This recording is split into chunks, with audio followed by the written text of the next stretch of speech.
안녕하세요. 제이드 방법론 25회차를 시작합니다. 오늘부터 두 편은 실제 산출물 양식입니다.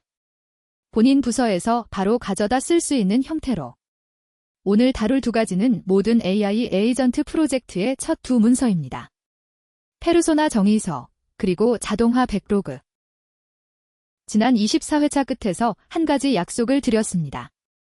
방법론과 사례는 알겠는데 회의실에서 손에 들어야 할 문서는 어떻게 생겼는가?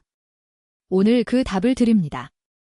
두 개의 첫 문서, 페르소나 정의서와 자동화 백로그입니다. 먼저 한 가지 인식의 전환이 필요합니다. 산출물은 형식이 아닙니다.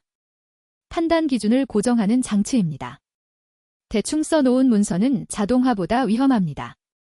이것은 과장이 아닙니다. 2026년 ISO IC 40001 인증 분석에 따르면 AI 거버넌스 성숙도를 평가하는 핵심 지표 중 하나가 문서 완전성입니다. 유럽연합 AI 법안 제9조에서 15조도 고위험 시스템에 대해 기술 문서와 인적 감독 절차의 체계적 작성을 의무화합니다. 2026년 8월 전면 시행입니다. 문서가 없으면 법적 의무 위반이며 사고 시 책임 입증이 불가능합니다. 24회차 시 제조사가 무너진 핵심 이유 중 하나도 휴먼 인더룸 내 기능이 문서로 정리되어 있지 않았다는 점이었습니다. 산출물 작성의 목적은 자동화를 빠르게 만드는 것이 아니라 지속 가능하게 만드는 것입니다. 산출물 첫 번째, 에이전트 페르소나 정의서입니다. AI 에이전트의 정체성, 역할, 한계를 공식적으로 정의하는 문서입니다. 이 문서는 이후 모든 프롬프트 설계, 검증, 운영의 기준이 됩니다. 보험사 청구 심사보조 에이전트의 페르소나 정의서 8항목입니다. 명칭은 클레임 어시스트 에이전트. 역할은 손해보험 청구 문서를 분석하여 승인 가능성 여부를 판단.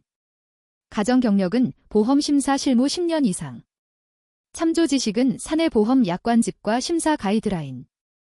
허용 행동은 요약, 분류, 근거 제시, 신뢰도 점수 산출. 금지 행동은 최종 승인 결정, 지급 금액 확정, 고객 직접 안내. 판단 유보 조건은 신뢰도 0.85 미만. 에스컬레이션은 구조화 제이슨 반환과 담당자 자동 알림입니다. 가정 경력 10년은 단순한 문구가 아닙니다. AI의 출력이 10년차 베테랑 수준의 판단으로 검증되어야 한다는 내부 기준 자체입니다. 이 표에서 가장 중요한 두 줄은 허용 행동과 금지 행동입니다. 허용 행동은 AI가 할 수 있는 일을 정의합니다. 요약, 분류, 판단 후보 제시, 근거 제시, 점수 산출. 모두 준비와 제시의 영역입니다. 사람의 결정을 돕는 행위입니다.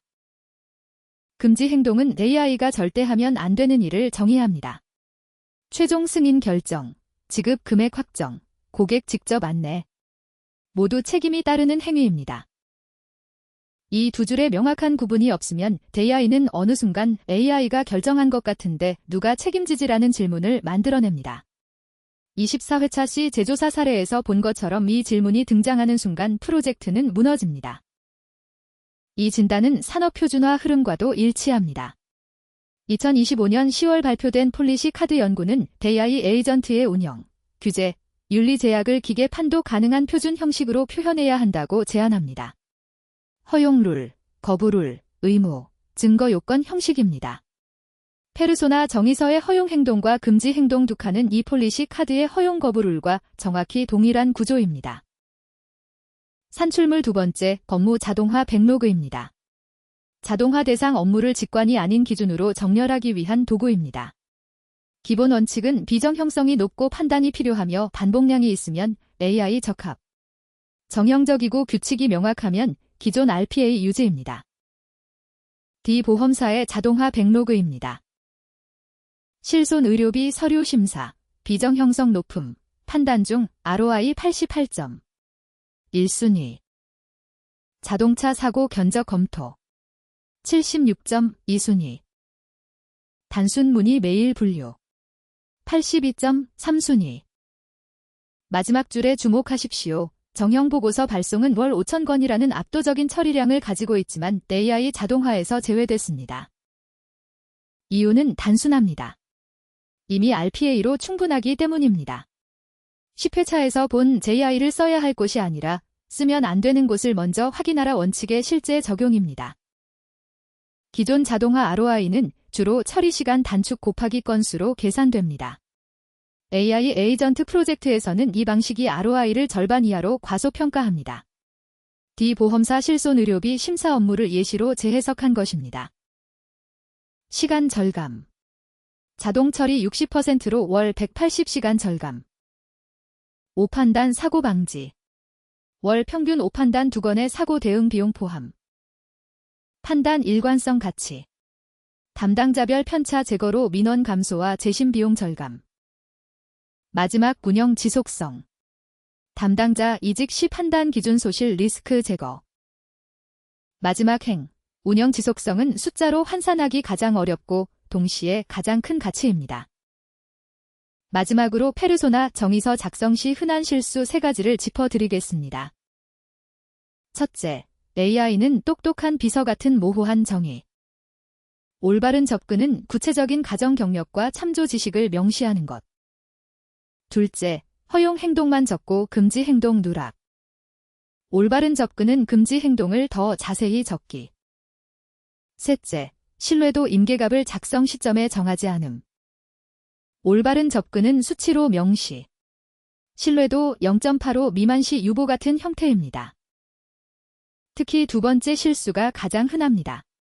금지 행동 칸이 비어있는 페르소나 정의서는 D14회차 시 제조사로 가는 직행 경로입니다. 오늘의 한 줄입니다. 페르소나 정의서와 자동화 백로그는 형식이 아니라 판단 기준을 고정하는 장치다. 대충 쓴 산출물은 자동화보다 위험하다. 한 가지 즉시 해보실 일입니다. 본인 부서가 AI 에이전트 도입 검토 중이거나 운영 중이라면 페르소나 정의서 파랑목을 빈칸 없이 채워보십시오. 작성 후 다음 3가지를 점검해 주십시오. 첫째, 5번째 허용 행동 칸이 모두 준비와 제시의 동사로만 채워져 있는가? 둘째, 6번째 금지 행동 칸이 비어있지 않은가? 가장 중요한 점검입니다. 셋째, 7번째 판단 유보 조건에 구체적 수치가 들어있는가? 특히 6번째 금지 행동 칸을 채울 수 없다면 그 업무는 아직 AI에 맡길 준비가 안 된 것입니다. 오늘 다룬 내용의 원글은 네이버 블로그 DB66에 있습니다. 매일 한 편씩 연재하고 있으니 구독하시면 새 글 알림을 받으실 수 있습니다. 페르소나 정의서와 자동화 백로그는 이 에이전트가 누구인가를 정의합니다. 그러나 운영을 위해서는 다음 3개의 산출물이 추가로 필요합니다. 휴먼 인더룸 매트릭스, AI 판단 결과 구조, 그리고 운영 판단 로그. 내일 26회차는 이 세 산출물의 실제 양식을 한 페이지씩 다룹니다. 내일 회의에서 손에 들 수 있는 형태로 함께 만나봅니다. 감사합니다.